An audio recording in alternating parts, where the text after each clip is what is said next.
the dust, an ever-present choking companion, clung to Alara's skin, a constant reminder of the sprawling, desolate land that had swallowed her whole. It wasn't just the dust of the high plains, but the fine, gritty residue of broken dreams and forced compliance that settled deep within her lungs, heavy with unspoken sorrows. They called it a marriage, a union, but for Alara, it felt more like a transaction, a cold bargain struck by desperate hands, and she, the unwitting currency.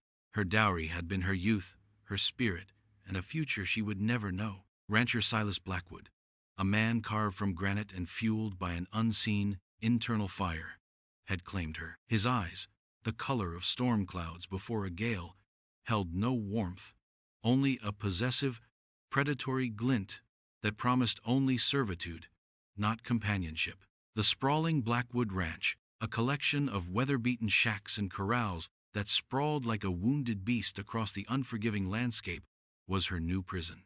She remembered the whisper of the wind through the tall prairie grass on her father's modest farm, a sound that now seemed a forgotten song, replaced by the grating creak of the windmill and the lowing of cattle that echoed her own quiet despair. A young bride, barely past girlhood, she had harbored a secret hope, a fragile seed of defiance that refused to wither entirely, even as the harsh realities of her new life sought to crush it. This wasn't the future her grandmother had spun in bedtime tales of love and shared burdens. This was a cage, gilded with nothing but the promise of unending labor and the constant threat of Blackwood's unpredictable moods. The very air around him seemed charged with a simmering malevolence, a volatile energy that kept everyone, including Alara, walking on eggshells, each breath a careful negotiation with fate.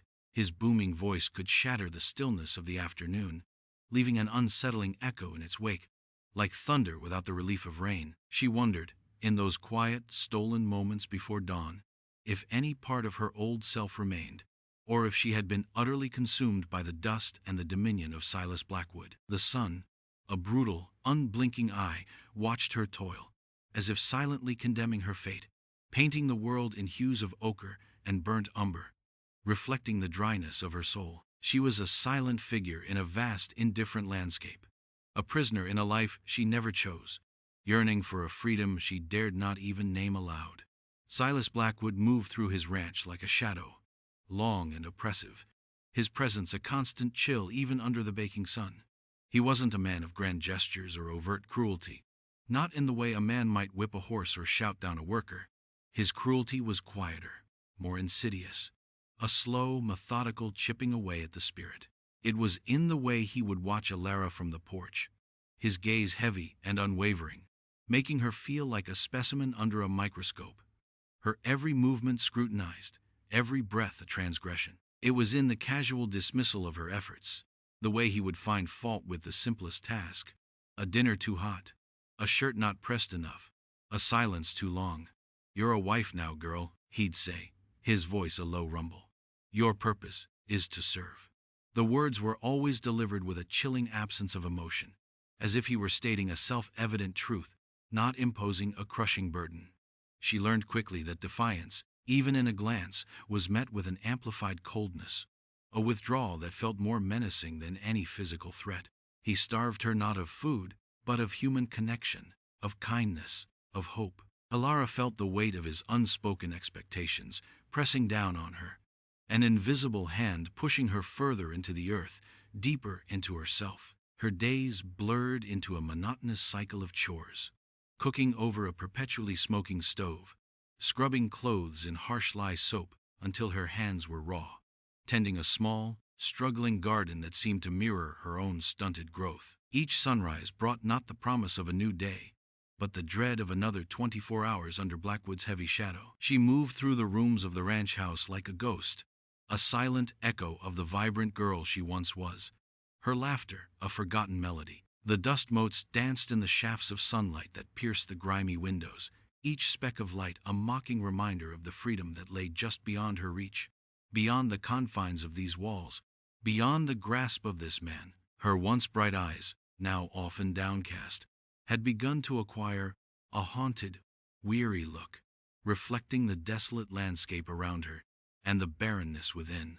Yet, amidst the oppressive monotony, There were other figures on the ranch. The ranch hands, a motley crew of drifters and quiet men, kept their distance, their eyes usually averted when Alara was near. They were all wary of Blackwood, their shared fear a silent, unspoken language between them. But one man, a cowboy named Caleb, was different. He moved with a quiet efficiency, his presence almost imperceptible, yet somehow always there. A steady, unobtrusive force in the swirling chaos of ranch life. He rarely spoke, his gaze often fixed on the distant horizon, but when his eyes, the color of deep river stones, briefly met hers, there was a flicker of something she couldn't quite name. Not pity, not judgment, but a strange, quiet understanding, a shared melancholy that offered a fleeting, unexpected breath of solace in the suffocating air. He was a silent sentinel, a fleeting shadow on the periphery of her pain, offering a tiny, almost imperceptible crack in the heavy wall of her despair. The understanding in Caleb's eyes was a strange phenomenon, an almost imperceptible tremor in the air that only Alara seemed to feel. He was a man of few words, his thoughts hidden behind a veil of quietude, but his presence, unlike Blackwood's, carried no threat. Instead, it was a calm, steady weight, like a distant mountain, immovable yet not oppressive. He was a mystery, a fleeting image on the edge of her vision, often seen riding the fence lines, a solitary figure against the vast, indifferent sky. Alara found herself unconsciously seeking him out, not overtly, but with stolen glances, observing the way he handled a horse, the quiet competence in his hands as he mended a broken fence post.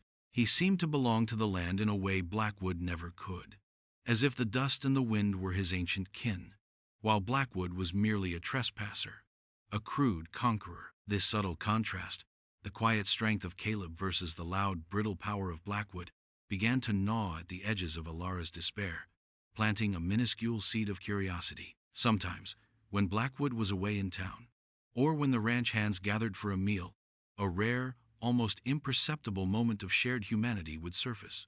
Alara would serve the stew, her movements stiff, her face carefully blank, but she could feel the subtle shifts in the room. Caleb would eat slowly, deliberately, his eyes sometimes lifting to meet hers for a fraction of a second, a silent acknowledgement that spoke volumes. It was not a glance of desire or a plea for attention, but a quiet recognition of her plight, a shared understanding of the suffocating atmosphere Blackwood created. In those fleeting moments, she felt a strange, unbidden sense of relief, a loosening of the knot in her chest, as if she weren't entirely alone in this desolate place. Her mind, a caged bird, sometimes fluttered back to a time before, to a memory of a sun-drenched afternoon on her father's farm, the scent of hay in the air, the feel of open space. She had been so young, so full of unspoken dreams, so vulnerable to the manipulations that had led her to this arid existence. Her father, a man burdened by debt and a failing crop, had seen Blackwood's offer not as a sale, but as salvation, a way to secure their future, even if it meant sacrificing his daughters. "It's a good match, Alara," he'd pleaded, his voice cracking with desperation. "Blackwood is a powerful man. He can provide." The words echoed in her memory, hollow and bitter, a cruel irony in the face of her current reality.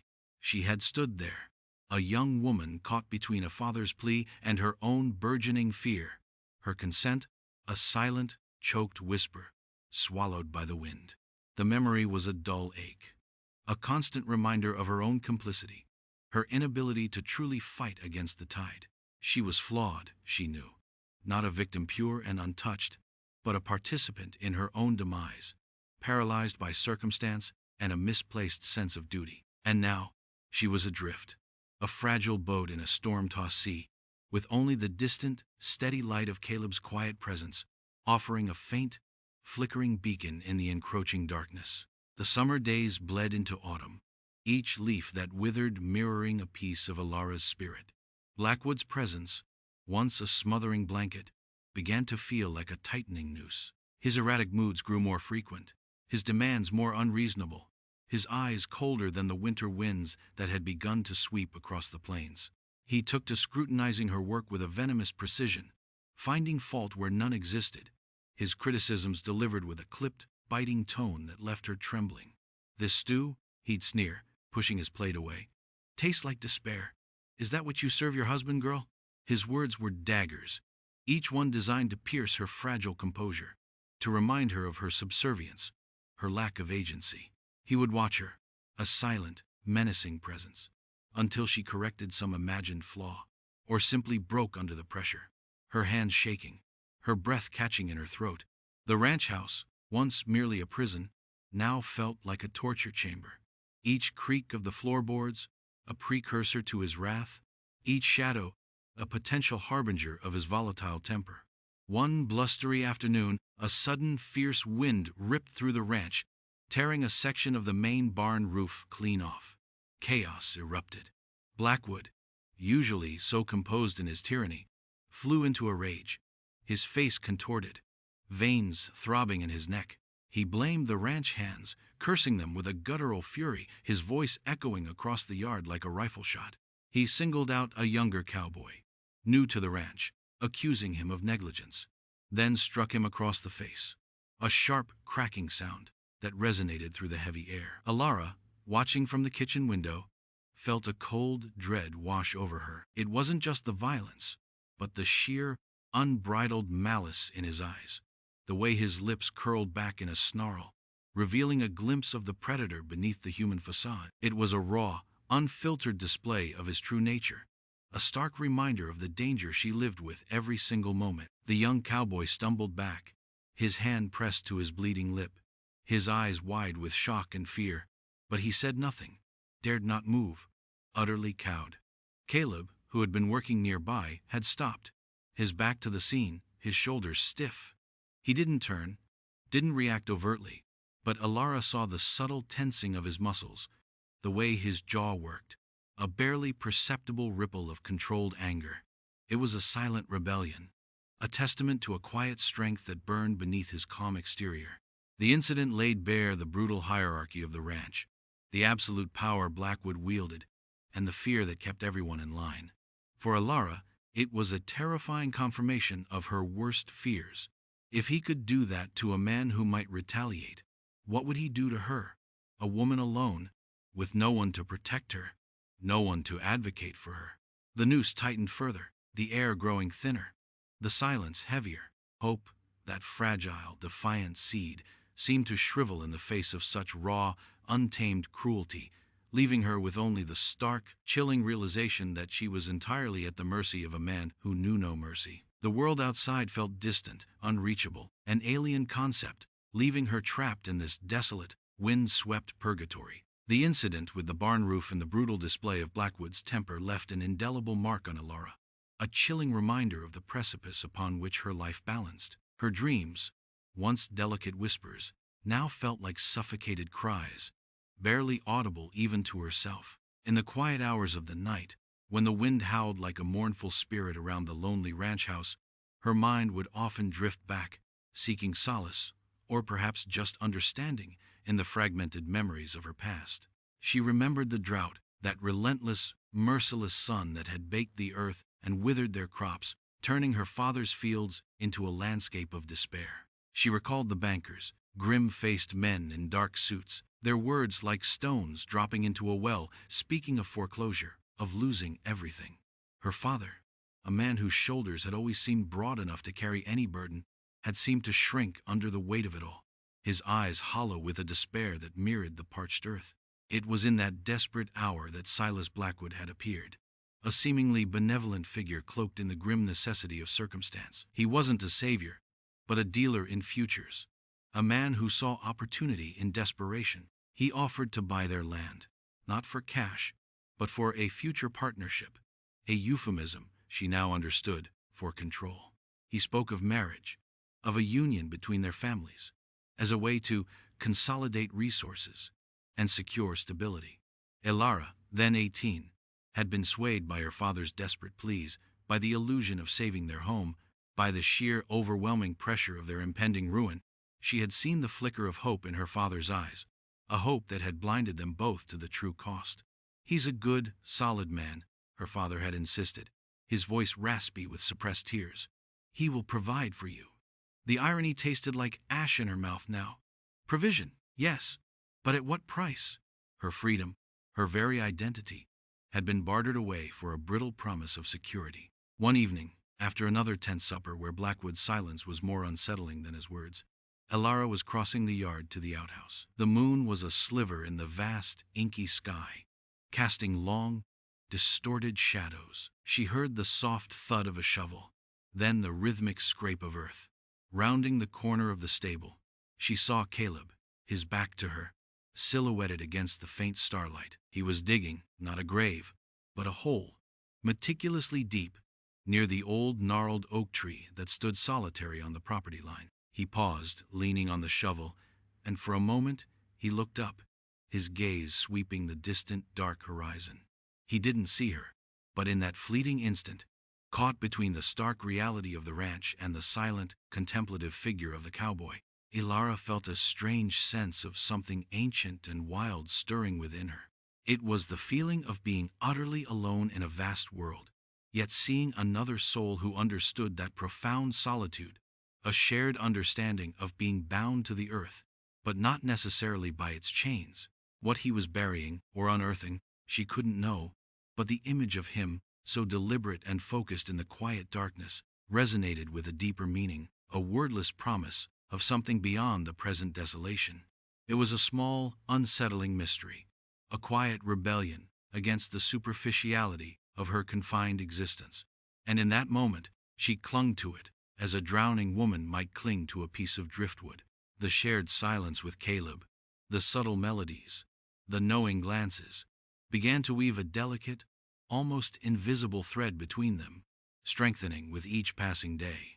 It was a dangerous game, one played beneath Blackwood's ever-watchful eye, a secret kept not through deliberate planning, but through an instinctual understanding of shared vulnerability and unspoken defiance. Elara found herself increasingly reliant on these moments, these quiet affirmations of her own humanity, in a life where she was constantly dehumanized.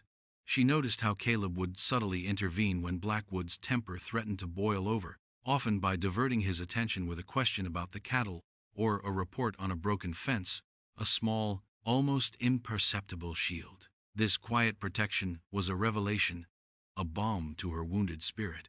Blackwood, however, was not oblivious. His perception, though distorted by his own arrogance and self-importance, was sharp enough to detect subtle shifts in the ranch's atmosphere, especially those that hinted at any challenge to his absolute control. He began to observe Elara and Caleb with a new, unsettling intensity. His silent stares lingered longer. His questions became more pointed, laced with an implied threat.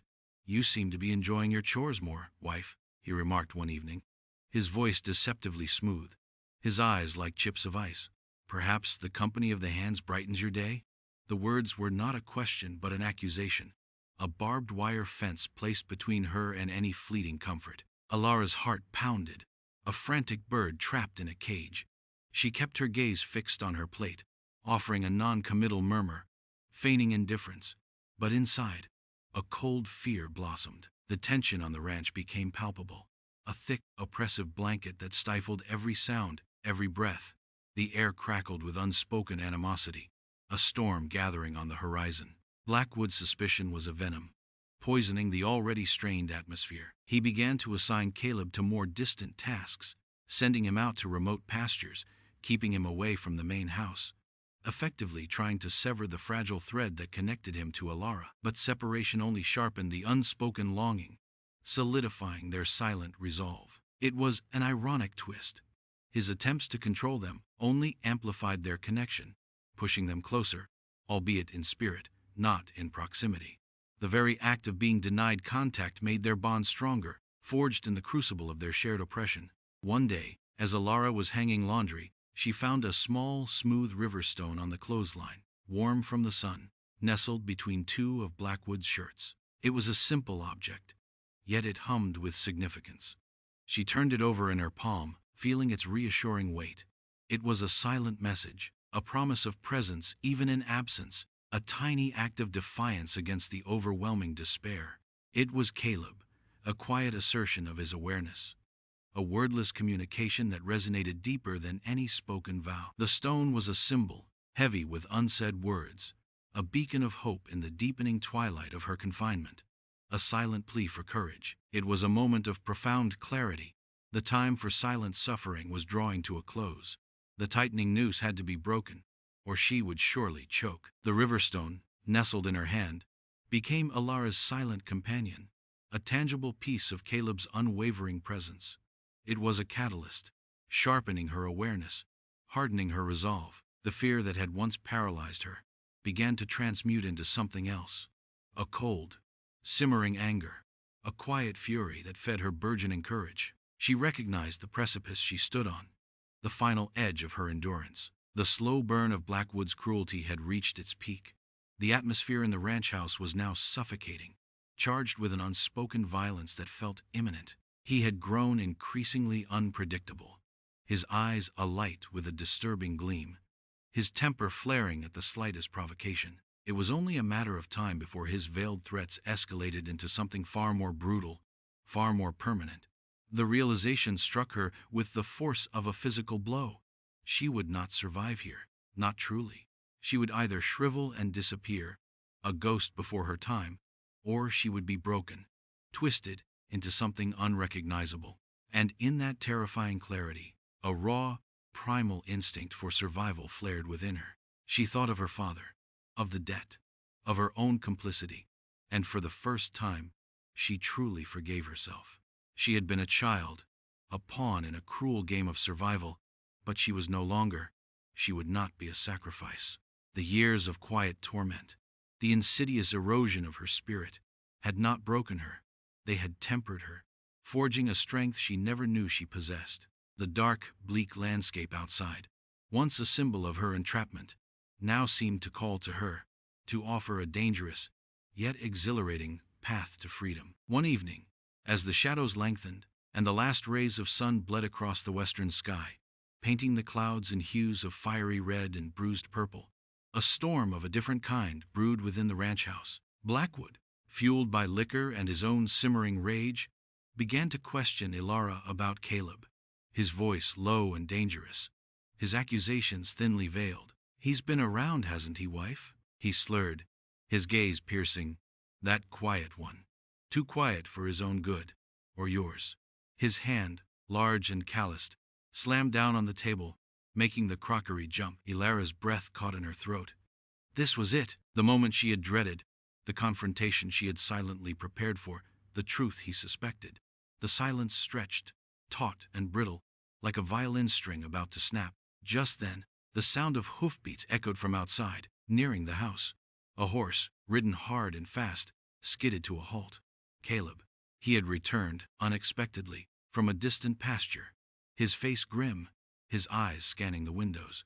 He had sensed the shift in the wind, the gathering storm. He dismounted, his movements purposeful, and stepped onto the porch. The air thrummed with raw energy. A silent challenge hung between the two men, one fueled by possessive rage, the other by a quiet, unwavering resolve. Alara stood frozen, her eyes darting between her oppressor and her silent protector. The choice, stark and terrifying, lay before her. A decision that would define her future, severing the chains of the past, or cementing her eternal bondage. The moment was suspended, a breath held before the plunge, a single, critical heartbeat before the world irrevocably changed. The silence in the small ranch house was a living thing, thick and suffocating, punctuated only by the ragged breaths of Blackwood and Alara's own pounding heart. Outside, the steady rhythm of Caleb's boots on the porch planks echoed, each step a deliberate beat against the mounting tension. Blackwood's gaze, venomous and accusatory, was fixed on Alara, but his peripheral vision surely registered the arrival of the quiet cowboy. The air thrummed with the weight of unsaid words, the unspoken truths that had simmered beneath the surface for months, now poised to explode. Then, the door creaked open. Caleb stood framed in the doorway, a silhouette against the fading light, his broad shoulders filling the space. He didn't speak, his gaze moving from Blackwood to Alara, acknowledging the charged atmosphere. His presence was a stark challenge, a silent defiance to Blackwood's assumed authority. Blackwood, his face flushed with liquor and fury, slowly turned, his eyes narrowing. Well, he sneered, his voice dripping with menace. "Look what the cat dragged in. Back from your little ride, are you, cowboy?" Or perhaps you just came to check on my wife." Caleb's jaw tightened, but his expression remained unreadable, his eyes like stone. "Just tending to the cattle, Mr. Blackwood," he said, his voice low and steady, a stark contrast to Blackwood's slurred aggression. Heard a commotion. He didn't move, didn't reach for his sidearm, but his stance was unwavering, a wall of quiet strength. The raw irony of the situation hung heavy in the air. Blackwood, the powerful man, was reduced to a drunken, insecure bully, while Caleb, the quiet hand, radiated an unshakable inner power. Blackwood roared, a primal, guttural sound of thwarted possessiveness. "Commotion? I'll give you a commotion." He lunged forward, grabbing a heavy iron poker from beside the fireplace, his eyes blazing with intent. "You think you can come into my house, eye my woman, and walk away?" The metallic glint of the poker caught the last sliver of light, a terrifying arc. Alara cried out, a strangled sound, her terror now absolute. She saw her end, a brutal, senseless act of violence in the dim light of her prison. But Caleb was faster. With a speed that belied his quiet nature, he sidestepped Blackwood's clumsy lunge. There was no grand fight, no prolonged struggle, just a single, decisive move. Caleb's hand shot out, not with a fist, but with a precise, almost surgical blow to Blackwood's jaw. The rancher staggered, his eyes wide with shock, the poker clattering to the floor. He crumpled, a heap of drunken rage, unconscious before he hit the ground. The silence that followed was absolute, broken only by Alara's ragged breathing. It was over, not with a bang, but with a quiet, undeniable thud. Caleb stood over Blackwood for a moment, his chest heaving slightly, his gaze cold and resolute. Then he turned to Alara, his eyes softening, a flicker of something akin to relief, and a promise she dared to believe. "Get your things," he said, his voice a low, urgent whisper. Now. The world had irrevocably changed. The world outside the Blackwood Ranch felt vast, impossibly so, stretching out under a sky that seemed wider and bluer than Alara had ever remembered. The air tasted different, cleaner, less burdened by the unspoken dread that had clung to her for so long. She rode beside Caleb, the rhythmic thud of the horse's hooves a comforting lullaby against the silence. They rode for days, westward, towards the setting sun, towards a horizon that promised not an end, but a beginning. There was no grand pronouncement, no elaborate plan articulated between them, only the quiet, shared understanding that they were both fugitives from a life that had sought to break them, and now, together, they were seeking something akin to peace. Caleb remained a man of few words, his conversations sparse, often limited to practicalities. The dwindling water supply, the best route to avoid detection, the signs of changing weather. But in those silences, in the way he would sometimes glance at her, a silent inquiry in his eyes, Alara felt a depth of connection that surpassed any spoken vow. He was not a savior in the traditional sense, not a knight on a white horse, but a quiet, grounded force who had offered her a hand when she was drowning, and, in doing so, had offered her back herself. His moral ambiguity was not in his actions, but in the harsh realities that had shaped him, the unspoken battles he had fought, the quiet compromises he had made to survive in a brutal world. He was flawed, as she was flawed, but their imperfections dovetailed, creating a quiet harmony. They eventually found a small, isolated valley, nestled deep within a range of rolling hills, far from the reach of Silas Blackwood or any other specter of their past. It was a place of quiet beauty, where a clear spring fed a small, verdant patch of land. Here, under the vast, indifferent sky, they began to build. A cabin, small and sturdy, grew slowly from the earth, each timber hammered with purpose, each stone laid with hope. There were no grand declarations of love, no sweeping romantic gestures, but in the shared labor, in the quiet companionship, in the simple act of existing without fear, a profound connection deepened. Alara still carried the weight of her past, the memories of her father's desperate pleas, of Blackwood's insidious cruelty, like dust motes suspended in the air of her soul. They were a part of her, a testament to what she had endured, a shadow that stretched long in the twilight hours. But now, they were no longer suffocating. The dust settled, becoming part of the earth, part of the foundation of their new life. The hope was not a bright, blinding light, but a steady, persistent glow, like a campfire on a cold night. It was a grounded hope, born not of fantasy, but of survival, resilience, and the quiet, unwavering presence of another human being who understood the profound power of silent solidarity. The scars remained, etched into their very beings, but they were no longer bleeding. They were simply marks, reminders of a journey through darkness, towards a fragile, hard-won peace on a quiet horizon, under a sky that finally felt like freedom.